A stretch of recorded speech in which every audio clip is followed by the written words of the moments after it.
I think we're ready. Hello? Do the airplane.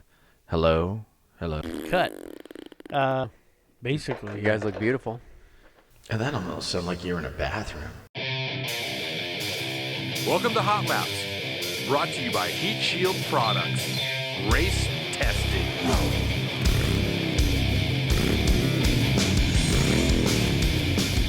All right, welcome back to Hot Laps by Heatshield Products.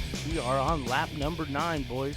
Hello, America. Number 9. Yeah, I'm Chris. I'm a sales manager here at Heatshield. I am Steve. I am the big kahuna here at Heatshield Products. I'm Shane, and I'm here. You're here. Very I'm good. here. Well, thanks. Thank you for blessing us with your presence. Yeah, You're welcome. Thank You're you for welcome. being here, Shane. All right, let's kick it off with our inaugural question here. By the way, no special guests today. They were ruled out by the coronavirus. Oh, Yeah. Corona's getting everyone. Rest in peace, I'm Patrick. So sick of it. Just over it. Yeah, Just, use your head, people. Don't panic. yeah. Yeah, wash Use your your head. hands. Wash your hands. Cover your mouth if you sneeze, but also don't. All things you should be doing already. Yeah, exactly. You should be doing them already. And remember, you're an American. We're not afraid. Yeah. Don't live in fear. Don't live your life in fear. Don't believe the hype. Just common sense. Well, the original question was going to be if you had $3,000, would you go fast or would you look good in your car? Shane said TP. Would you buy toilet And hand- paper? yeah. Because that's what it's going Toilet for in this paper. day and So age. we're- Hand sanitizer, and then I'd resell it. Yeah. So we're going to nix that question. Yeah. The question today is give us your favorite car memory. Your favorite. Shane will I can't go first. I'm gonna have to think about that. Okay, I'm gonna go way back because it goes to when I was a child, and it really became my favorite memory because it was the first vehicle I drove. So I'll never forget the day when we went to go to Encinitas, California. Yes. Not to pick up vans like we used to do once a year because that was the only store in San Diego where you could go get them. But we went to Red Richie's Ford. It's no longer Red Richie's. I think it's just Encinitas Ford now. And we picked up a 1977 F-150.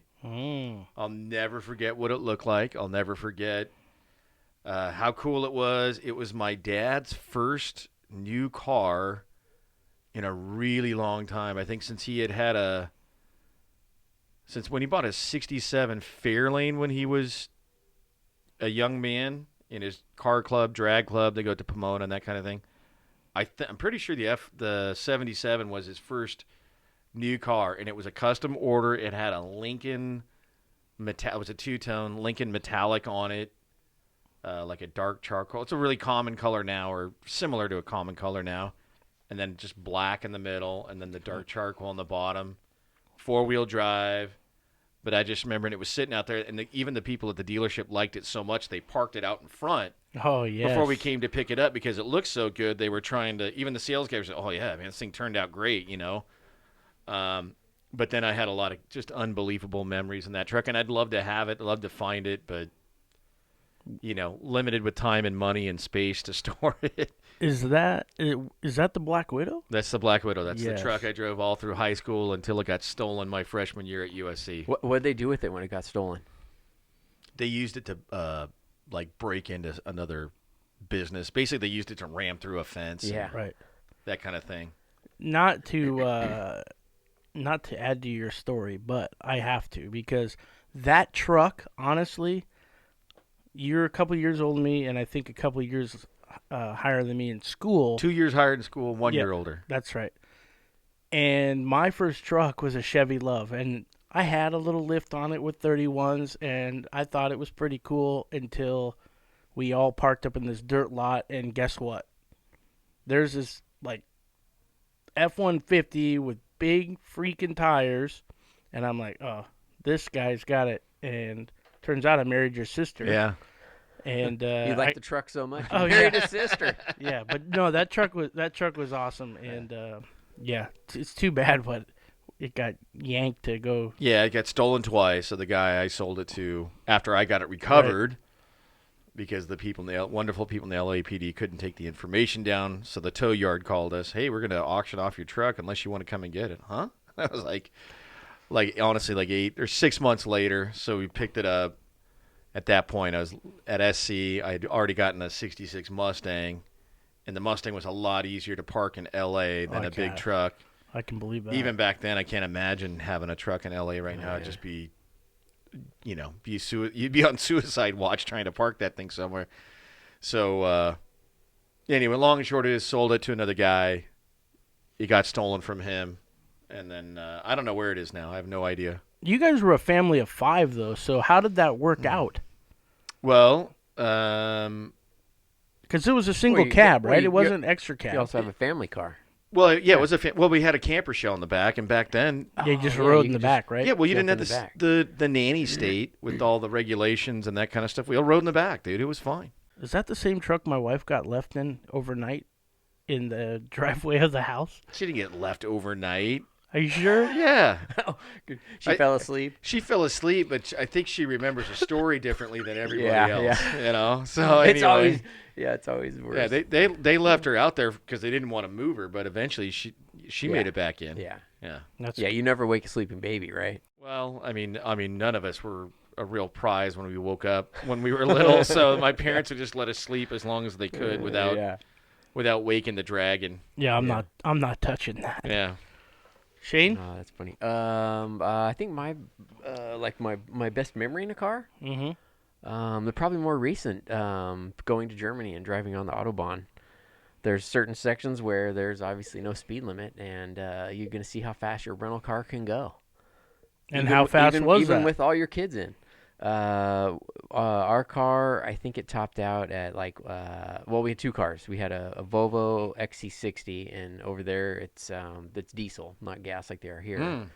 How was the get up on that thing? Did it get up and go right away? Boatloads of torque. Oh, good. Yeah, even at 100 miles an hour, you could lay into it, and it had boatloads of torque. Is it like their other motors? Was it inline? Did you ever pop the hood? No, it's a turbo diesel 4-cylinder, some type of 4-cylinder. Oh, so it's an inline. Yeah. So it's got usually inline. Might have even been like a 2-liter. Wow, that's crazy.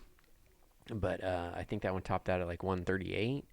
And then before we had that one, we did part of our trip in Germany for a few days. Then we went to France and we came back to Germany. But the first segment we were in Germany, we had an Audi, A4 wagon, and that one topped out at 152.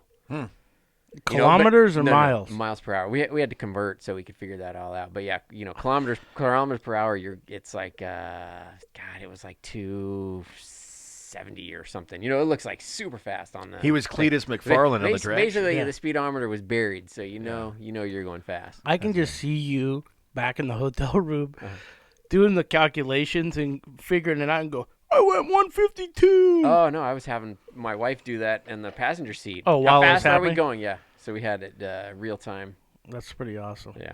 The cool thing about that too is is that you're going that speed for 50 miles. Yeah. There's no slowdown. 50 miles. Yeah, it's not like yeah, here it's where not you like- get a short burst. It's like short burst. maybe driving here to Vegas. they have a lot of their freeway has a speed limit of I think 60, 65 miles an hour, somewhere around there.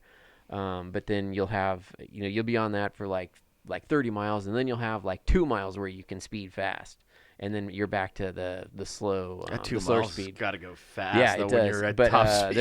there's certain areas where it seems to be more rural and countryside where the speed limit is just it's unrestricted for that a really long duration. And there's no visible accidents or anything going on? I mean, you didn't see anybody wipe out? No, we didn't see anybody wipe out. And some of these people are doing that in the rain. Some of those speeds. I mean, we didn't do that in the rain. But Well, okay, first of all, there's people in this country that'll do it in the rain, but we live in Southern California, so if somebody goes out and spits on the freeway, there's a tailspin. Yeah, because nobody knows how to drive in the rain out here. Well, some of the things Germany has going in their favor is that the roadways are designed really well for drainage. A lot of the curves Again, are not in California. Yeah, a lot of so the curves that's are much different. more gentle. The drivers are much more courteous, and they're way more intelligent about getting out of the way. They don't drive 4 across going 55 miles an hour. They you get a ticket if you're in the fast lanes and you're not passing. If you're just going the same speed as everybody else, you need to move over. So they call it they call it drive right. So drive to the right. Are they more intelligent, or are they just trained because they'll get a ticket? I think they're trained because they get a ticket. Yeah. I mean, I got a speeding ticket when we were there on our last trip. Sweet. Did you not pay it? Speed camera ticket. No, it was so low. It was I think it was like 9 miles per hour over. It was like, I don't know, whatever that converts to kilometers. See, but, you hear that, America? Did you hear it? Under a certain threshold, Yeah. they don't even mail you the ticket if you're a foreigner. Here you go. Wow. Here you go, America.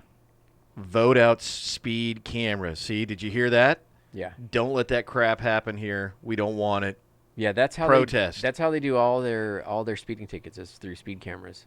Matter of fact, much of a on the malarkey. highways, I saw one police car on the highway. That was it. Yeah, that's an infringement on your rights. They don't even Yeah. know where you're at all the time. Maybe because everybody can outrun them. I don't know. Nah, I don't know. Probably not. I don't think anybody outruns there because you really risk a fine. The more you make, the more you pay. You can't outrun a radio, dude. No. It doesn't matter. I mean, you might be able to outrun a car, but you're not gonna be able to outrun Yeah. a radio. Right. I'm sure they have aircraft. All right. So mine is back to my 69 Baja Bug. Baja Bug. Yeah. And there goes my ears. What was I saying? Anyway, I was out in the area of San Diego that is now filled with houses, but back then it was just kind of a ranch, and we were cruising through with a buddy that, if you can believe it, they're so hard to find now. He had a Baja Bug, so we were cruising through this like ranch area, and I thought to myself, man, this is kind of like freedom. I'm cruising through here, jumping this little whoop section, and that car was just all around great. And so on that same day, we're in a ranch, and the rancher rolls up on us, and here I thought he was going to be like extremely upset that we were in his pasture or whatever it might be. Back then, you may have to worry he's packing a shotgun. Yeah. Well, yeah, he was. Get off my property, you damn kids. Yeah, and here I thought he was going to be really upset, and he was just like, yeah, just make sure the gate is shut behind you. So we spent. That's awesome, dude. We spent literally the rest of the day just cruising through these dirt roads and donuts, jumps, and all these different things, and I thought, man, this is just the way it is. This is the way it's supposed to be. Sadly, now that's all houses. Yeah. But awesome. yeah, the Baja Bug was really cool for that, and Just being free, right? I mean, that's the great. Yeah. The great thing about a car is you're free. the true amazing thing is, I bought that thing for $900, drove it like literally till the motor blew, but you can't even find those things now for less than $7,000. It's just like in poor condition. it's amazing to me. So maybe I'm dating myself, but yeah, the Baja Bug was one of my favorite cars, and some of my favorite memories was like taking that thing off road. It's just a good drive, you know. And just the coolness of the guy just saying, just make sure the gate's shut behind you, because Yeah. you'll never have that anymore. Oh, It's just, well, especially down here, you can. I mean, it's just changed. San Diego has changed so much, not in a good way either. yeah, people but- get so mad. But if you got a lot of money, please move out here so the house prices keep going up. Yeah. You know. Then we could pull the ripcord. Yeah. Yeah. But yeah, I mean, there's just so many areas now. Like we're used to, where you live now. We used to rip around in a go-kart, you know, be gone all day. Yeah. But you can't do that now because there's so many houses and fences now where you live now. That was a neighborhood I grew up in, and you could. I mean, you know, my parents didn't care. They just said, "See you later," you know. There was farms over the hill from our house Yeah. where I grew up. So Not anymore. Yeah, the streets are too busy. streets are too busy, Too crowded. Too many people. property's too valuable, and there's too many lawyers. Now, you don't want anybody doing anything because if they are a donkey on your property and they do something stupid to themselves, they'll turn around and sue you. Yeah. Exactly. Yeah, So that's another reason why it's changed. break into But- someone's house and break your leg and then sue them. Yeah. It's time to answer those burning questions. It's tech time here on Hot Laps.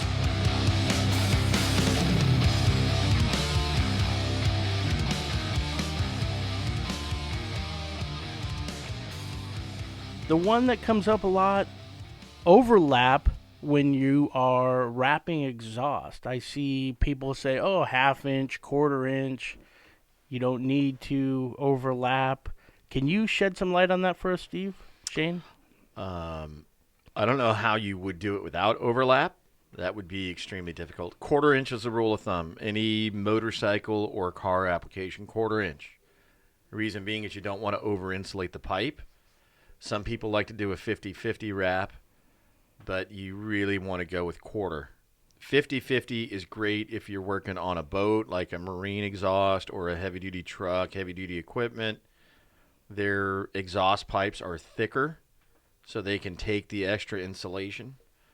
But 1/4 inch allows you just enough so you're not over-insulating the pipe. Then tell me, there's kind of a rule of thumb when you're looking at our lava wrap. There's a certain side that should be out. That There's like a surged end that's got a... You'll be able to see it. We got a close-up on the instruction sheet. Same with the Cobra wrap because it's the same weave, that kind of twill carbon fiber look. And that goes to the outside or inside? Outside. Outside. And so fraying's a minimum. Mm-hmm. And one of the things I think that people... I guess this is just going to turn into an exhaust wrap install question. Like the one biggest thing most people make is like the fold under, tuck under. Like when you're starting it, fold it under itself, and then when you're finishing it, fold it under itself about 1/2 inch, 3/4 of an inch, and that'll prevent fraying on the end. Mm-hmm. I mean, it's probably not that difficult to do if we're going to turn this into an exhaust wrap kind of how-to. What's your thought on keeping the wrap with water on it or without water on it? Is that a... I think it's a personal preference. Personally, I don't use water. Shane wraps the most pipes around here. We usually do it dry around here. I mean, that's kind of the procedure. Mm-hmm. Some people like to just drop it in a bucket and soak it. I've seen that. That's not recommended. That's not the preferred method. If you need to use water to help keep the fibers down, I understand. I mean, we're deal with it every day, so it's not as offensive or intrusive or annoying or irritating is probably the correct word for us as it would be for most people. So a spray bottle is a great way to do it. It kind of makes it a little bit tacky. You got to think of the way, like at a construction site, the water tender drives around with water and just to minimize dust. Yeah, exactly. It's kind of the same thing. There you go. Great way. Yeah, and then it kind of makes it tacky, so it sticks on itself better. Yeah. One cool hidden trick is once you get down 8, 9, 10, 11 inches down the pipe, if you go back and kind of wring it with your hands, left and right, keep coiling it around before you tighten it back up at the very end. That's always a great way. If you're a soaker, you can almost wring it out like a sponge that way. Yeah. That's not really the intended reason for doing that, but it just makes it more snug. The tighter you get it on the pipe, the better performance, the longer lasting it'll be. Mm-hmm. All right. Yeah, I think that's going to clear up a lot. Yeah. Loose insulation does not work well. No. I like the construction site. That's smart. You like that? I mean, it knocks down the dust. Yeah. I mean, that's good. All right, second one, we're going to shift gears a little bit, talking about some of our home DIY products. Sticky Shield comes up a lot, the kitchen Sticky Shield. We have questions about sticking it to drywall, sticking it to bricks, sticking it to the side of your refrigerator. I mean, is there a rule of thumb on that? I mean, Well, refrigerator's the easiest because that's most like a car panel. Mm-hmm. Yeah. So the whole point of the kitchen Sticky Shield is it's pre-cut, kind of standard size for cabinets, 33 inches. So it'll fit under a cabinet. It'll protect drywall.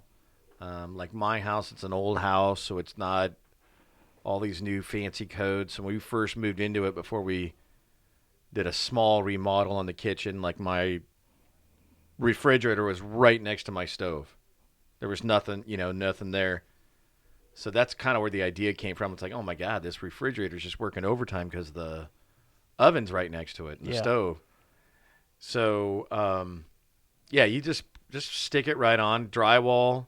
It's just like any other, like doing it on a car panel or whatever. Just no dust, clear the dust out. If you're gonna stick it onto drywall, it's fine, but you may want to just put a couple of drywall screws just as an extra precaution. Okay. And if bricks, never done that. I couldn't tell you. Okay. I would assume it would just stick on, and I wouldn't. I don't think it would stick very well. You don't think it would? Like if you cleaned it really well, like on a brick, especially if the know. grout's not sticking out. I don't know. I think there'd still be too much dust, Could be. too much little particles. So the other thing is, if Be you're a good test though. Yeah. if your oven is not in direct contact with your refrigerator, can you still use it like on the inside of a cabinet next to your oven so you don't cook what's in there? Yeah, that's what most people are actually using. Like my application is very unique, but most people are using it because they're worried about drywall heat or they're worried about something like getting the cabinet too hot or whatever. Yeah. And that's really the main customer for that. Yeah, it's interesting. A lot of those questions come from areas like New York and Chicago where they have very small apartments and stuff. Yep. So I think that's kind of what they're looking for. All right. Yeah. It would probably be a big hit in Europe too because they have small, tight Yeah. kitchens and in those things. Europe, if you're listening. Looking for an importer. Yes. Product showcase. Home Day Europe. McDonald's, Coke. Yeah. Oh my god. Okay. On to product showcase. You. Fire shield sleeve. Yes. I mean, this is a hidden gem to me. It's not the hottest sleeve that we have. It won't take as much heat. Right. But it seems like it really has its time in the sun for certain applications. And can you kind of give us a rundown on sizes, why you would use that over a Thermoflect or a hot rod sleeve? The Fire Shield sleeve is one of the original products, so it's maybe one of 4 originals that are still around. Nice. So it's older technology. It's not. It's limited by the silicone. Any of the like silicone sleeves. Don't listen to whatever any crap somebody's telling you. 450, 500 degrees continuous. That's where it's good at.